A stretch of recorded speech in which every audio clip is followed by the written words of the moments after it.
Howdy folks, welcome to the brewery, and today we're doing the Extractaganza number 43. We've got a Brick Road kit today. What we're doing is the falling down drunk Brick Road American Porter. This is part of the classic range, and I was planning on doing the recipe that goes on their recipe page on the Brick Road website, but I don't have quite what I know. I do have the ingredients for it, but I'm keeping them for a different brew. So, to the American Porter can, I'm adding a can of amber malt extract. The recipe online says the dark malt. Anyway, we're going with that, and I'm going for a kilo of extra light dry malt. Again, the recipe says kilo of amber, which I do have, and again I'm keeping that for something else. So this beer is going to be a little bit lighter than what the recipe on the website says. It's going to be closer to what it says on the back of the tin, because the back of the tin says to use a tin of the dark malt and a kilo of dextrose. Or you can use dark dry malt as well. Actually, so it carries almost the same recipe on the back on the tin as the website does, but a little bit different. But anyway, that's what we're going to go. I'm going to go to 21 litres to make up for the fact I haven't got quite the dark stuff that they wanted. So instead of 23, we're going to go to 21 litres, and that should balance it out, I reckon. It's going to give us something half decent. But right now, I've got a bit of water coming to a boil. I'm going to go and soak these tins in the sink for about 10 minutes, and I'll be back. I'm going that way after I go that way. Alright, tins are softened. We're all sort of set up. Got me a mixie jug, 5 litre jug. If you haven't got one of these in your brewery, you really should. Very handy. I ran for a long time with a little 2 litre one, and it was a pain. It done the job, but it's so much easier when you're a big fella. So what we're going to do,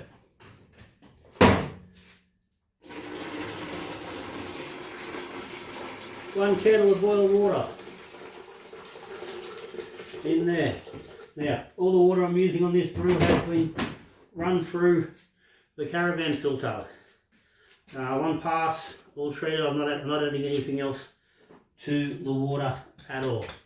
So, jug of water in there, in the vicinity of 1.7 litres. So, we start with our American Porter.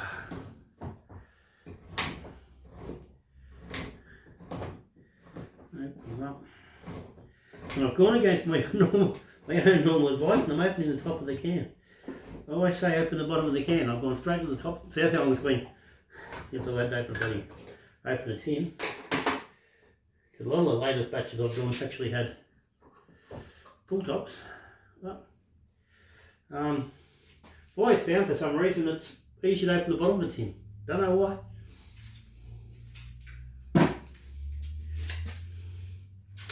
But it does seem to be a thing. Look at shit all over me. I'm just using this cloth to give me a bit of protection from that label. In she goes. Spoon. Clean, sanitised.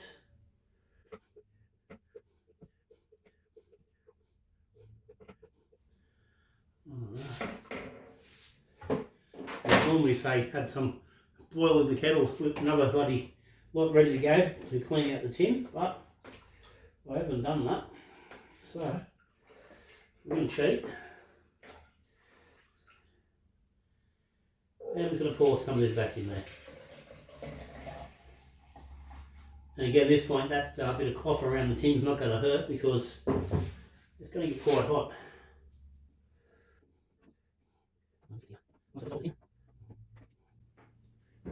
There's no point not getting it. All the It's all flavour. And as we keep hearing about the cost of living crisis, we can't be wasting it.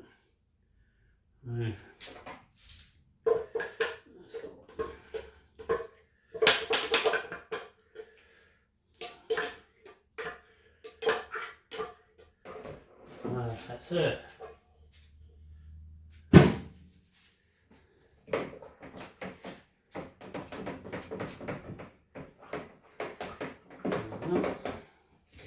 Next, our amber malt.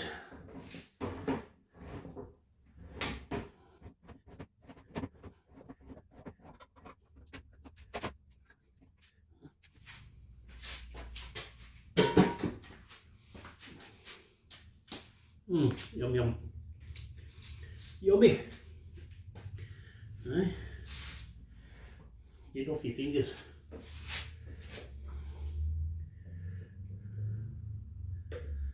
Oh, then goes our amber malt.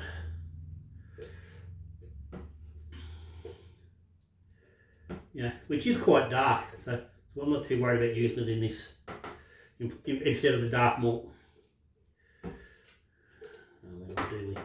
The dark malt's going to obviously give us a little bit more roastiness, especially we are going for an American porter.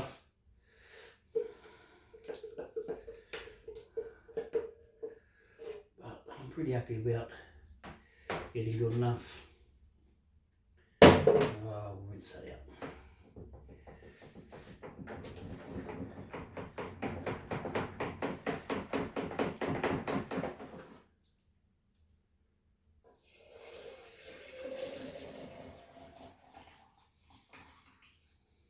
As I said, it says to use boiling water in each tins. If you're going for a second, especially if you're going for a second tin though, that starts getting your mix temperature up a little bit. And that's not going to be a problem for me today. I'm dealing with groundwater somewhere in the vicinity of 9 degrees.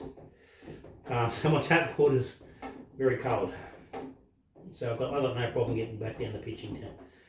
But, if your tap water's sitting at 20 degrees, 3.5 litres of boiling water starts getting a little bit cold to get your temperature back on. So just be aware of that when you're doing that. If you're happy to get, dozen bottles of water in your fridge and get them cold to fridge temp, not a problem. Or if you're lucky enough to live somewhere where it's fucking freezing cold, like me, then you don't need to worry about it because you've got nice chilly water anyway.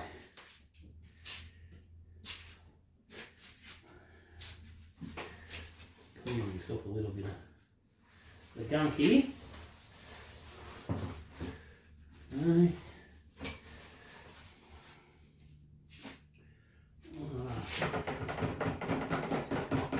Just make sure this is all mixed up. Seems pretty good. One fermenter. I've got 16 litres of my filtered water in here. I've aimed for 21 litres. I wanted to make sure I had enough space. I've got about, looks like about nearly 4.5 litres here in the jug. I'm not going to quite get to 21 litres. Not too fussed about that.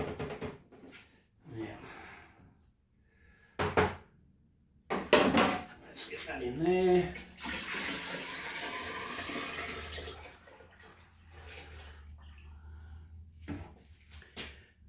So I'm still a little short. I'll grab just a little more of my filtered water to rinse that.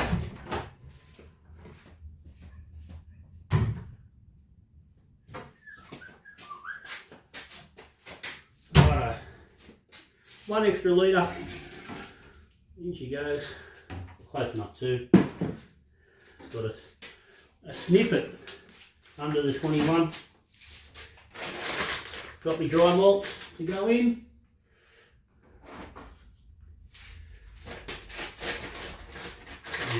This is extra. This is extra light because that's what the suppliers of Brick Road sent me.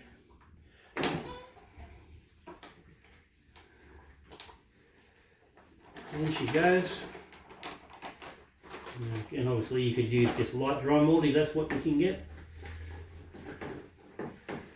And again, that would make it a little bit darker as well, a bit more depth in the colour. But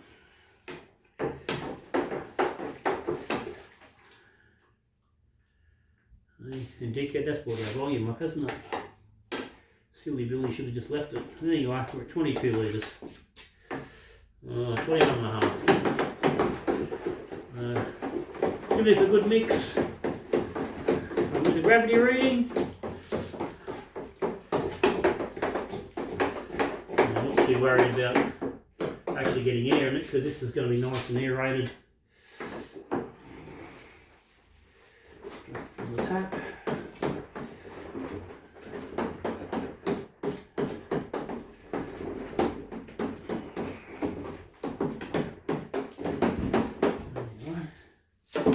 Should be air.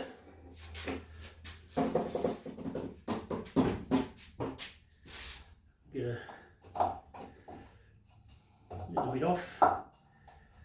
That thing's fucking got a lot of work.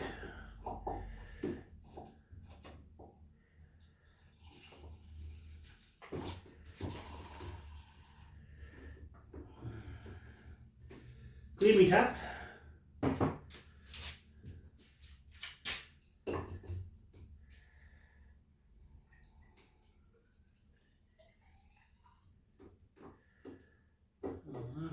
I'll do a sample.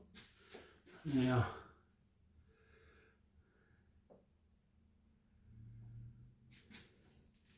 not as dark as I would be expecting, but so we haven't used the dark stuff, so that's going to get us like that. It's going to get us in that sort of direction. Anyway.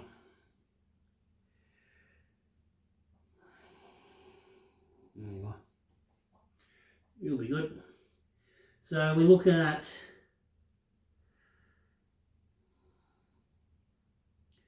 1050. It's probably about 1055, 1056 once it settles.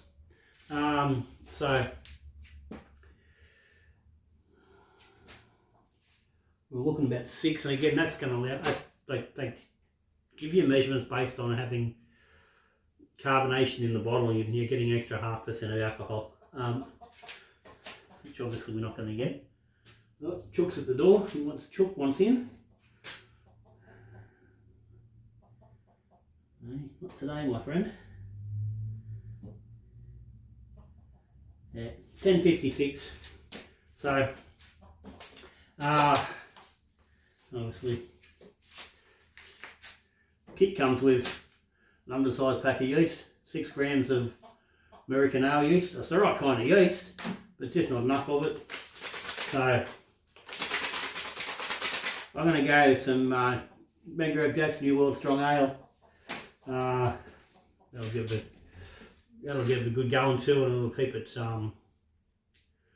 keep the body down a little bit. Won't let it get too out of hand.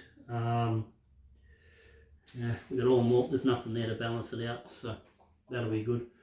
I'm going to transfer this now into one of my Keg King 20 litre fermented juniors. So I've got another beer in the fridge sitting there, so I need a smaller fermenter. I'm not going to fit this in, so I'll get 16 litres of this, 15 litres of this into that, and get it fermenting. So this will take about 2 weeks. We'll give it about, realistically, about 2 months from now before we're doing a taster, but that's going to happen like very, very shortly. I'll see you shortly. The glass in my hand, have a taste on this fella. We'll talk about the dry hops when I'm doing the tasting, because it's going to get some dry hopping.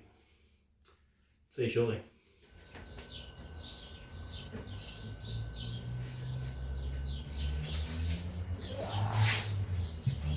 Oh, no. And here's the final product.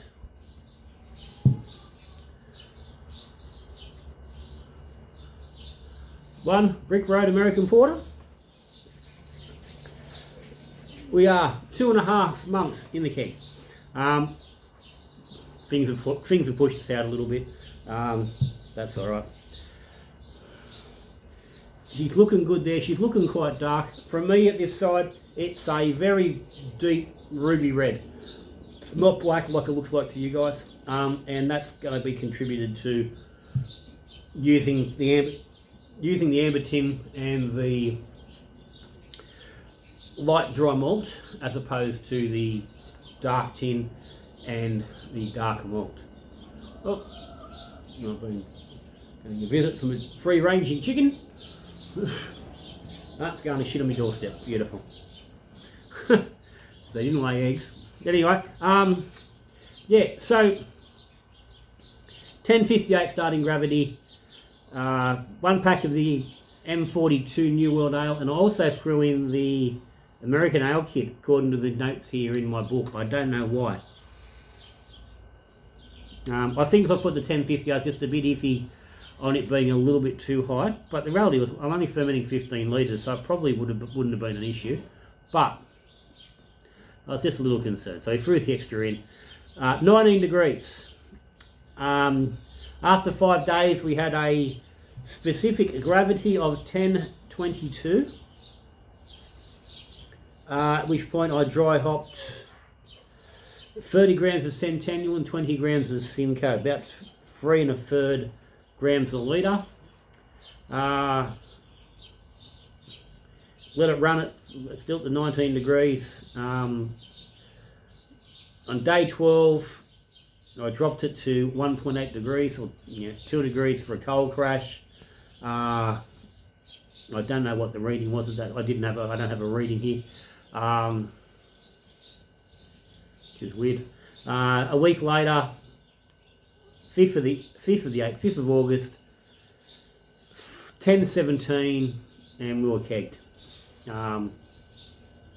Assuming at some point before 5th of the 8th, I've taken a gravity reading to confirm that it was finished. Clearly it was at that point. The head's not sticking around overly greatly, but it poured a little bit of a slightly thick tan beigey head. The nose is there's a little hint of bubble gum and a little sweet caramel. Not quite the sweet caramel nose that you get with the kit twang. It's actually more of a actual brewing the caramel sort of a note. Anyway, let's have a go at it.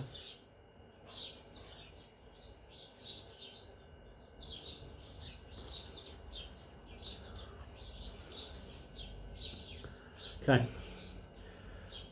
This is drinking pretty good. As I said, this has been on the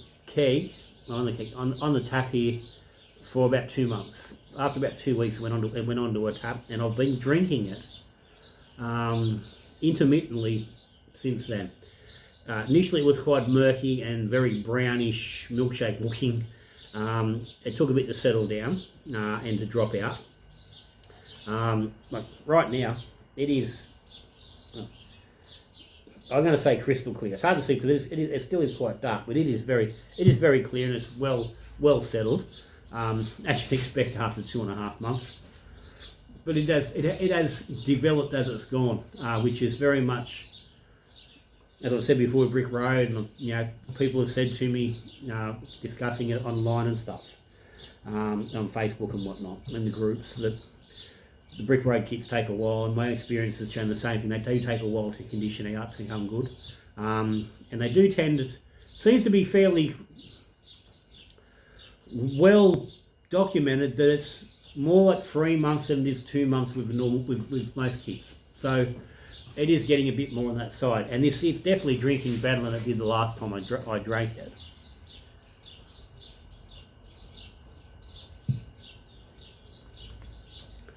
It's good malt. There's a little bit of coffee, tiny bit of chocolate, and it's only really small. And again, that's going to be partly influenced by the fact that I use the amber tin instead of the dark tin, and I use the light malt, or the extra light malt, as opposed to the amber malt, the dry. Obviously, if you're going to go with those, you're going to get more chocolate, you're going to get more coffee, which is going to certainly get you more into the realm of like the American porter. As it sits, it's probably more a strong amber than really American porter as far as it goes. But yeah, it's not quite, but but as I said, it is drinking nice as it sits, as it is. It's drinking quite nicely. There's a little bit of hop on the back end, sort of tying it together and rounding it off. There's not enough of anything to be distinct, so there's no distinct citrus coming from the Centennial. There's none of that, orangey sort of note that you can get with it. The Simcoe, it's not being particularly danky or piney, or it's not throwing any fruit that it can throw either as a dry hop. But their influence is definitely there, playing part in the character, and it's working without being particularly noticeable.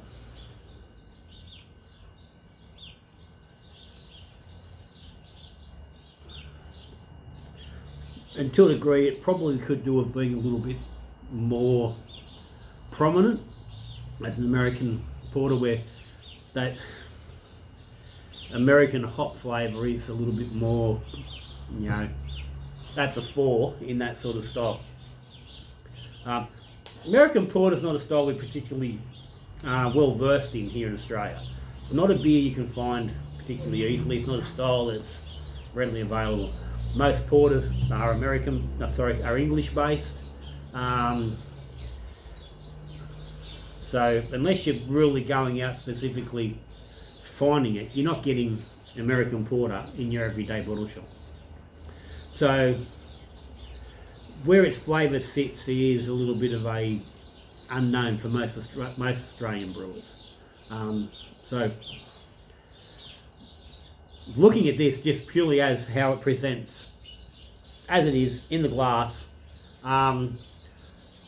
it's, for me, I'm going to give it. I've got to give it a thumbs up.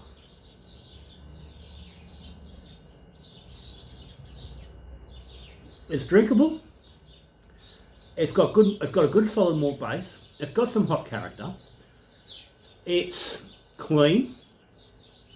There's a little bit of the kit,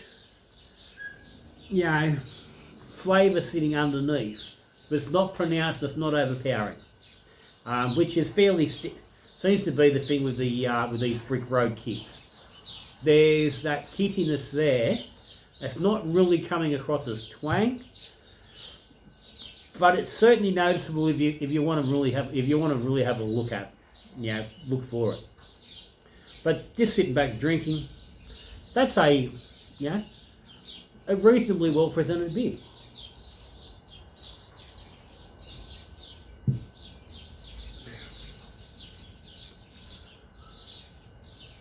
Most people would have problems picking anything particularly wrong with it.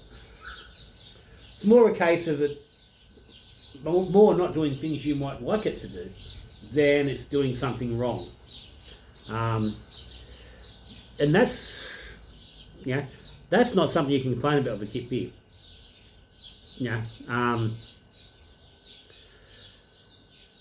I think it sits in that range where it's like, okay, if this is your stock kind of beer, then it's going to be your kind of beer and you're going to enjoy it. If it's not your kind of beer, it's not going to be your kind of beer. So I don't think you're drinking it I'm not liking that because of the things that are in the beer. It's just going to be of the beer itself. So if you do like a good solid amber ale, if you like an American porter, if you like a beer that's a bit malty and got a little bit more interest in it, a bit more depth, a bit more body, it should be right up your alley. So yeah, I'm pretty happy with it. I'm not gonna rave about it. It's probably not quite nudging a 4 out of 5, but it's certainly getting very close to that. And like I said, and again, depending on the actual drinker, plenty of people would probably happily give that 4 or even a 4.5 out of 5. I'm not going to be one of them. But there's enough in this for me to say that if you were to brew it as per the guidelines with the dark tint and the amber malt and boost it up a little bit, I think you're going to get yourself a fairly solid American style beer. The dry hopping certainly is not going to hurt, so you could go a little bit higher on it if you really wanted to. And if you went with the darker malts, you'd probably need to go maybe another half amount again, so maybe 40 and 30 or even 50 and 30 on the amounts, just like another 50% again, just to make sure it's still going to be noticeable over the top of the increase in that malt. Because you've got the dark malt, and you're bringing more of that chocolate and the coffee. So you're going to need a bit more hops if you want to still stand out. But yeah, it's certainly, again, enough for me to go forward going, okay, these Brick Road brews are worth looking at. They've all been sitting in that same sort of mark. They're falling just short of being really good, but they're all decent. Which for me certainly sets them above most cans, because most cans for me don't get to that range of being decent. You're getting a decent beer, for minimal effort, then you can't complain. You want better beer, you need to make more effort. But that's it. Extractaganza number 43, Brick Road, American Porter, based from the classic series. You can play with it however you like, and I think you're going to get yourself a good beer. Worth having a crack at. If you've got any comments or any questions, stick them down below. Patrons of the channel, as always, thank you very much, guys, for your support. There's a link down below if you're interested in Patreon.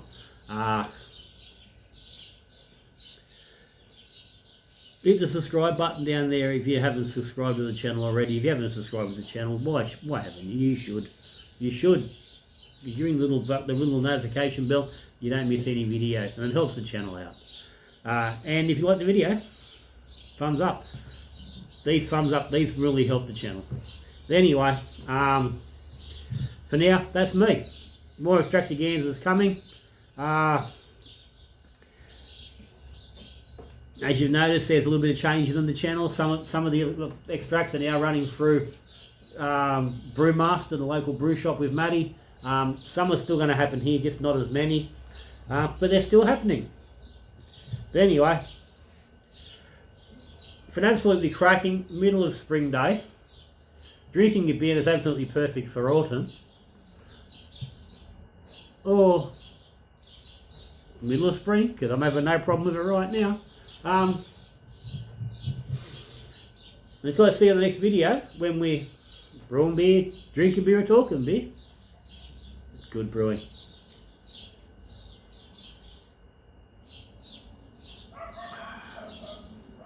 Cheers, guys.